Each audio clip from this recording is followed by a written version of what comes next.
how you can add music to your Facebook post. Do you guys want to make your Facebook post a bit more fun by adding music? If so, this video is for you. Hello guys, welcome back to another tutorial video. Now without any further ado, let's just jump right into it.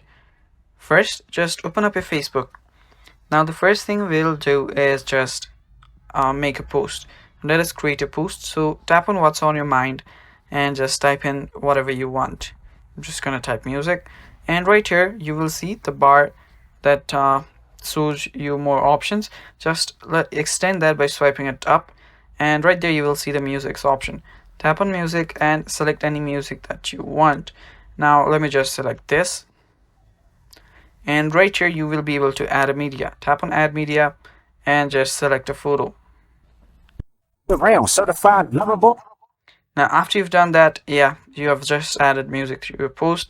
Just tap on post and you'll have posted this photo or video with music on it. So yeah, it's that simple guys. Now it's the internet issue is kicking in and it's not working, but yeah, that is basically how you add music to your Facebook post. Thank you for watching. Stay tuned for more, and bye bye, take care.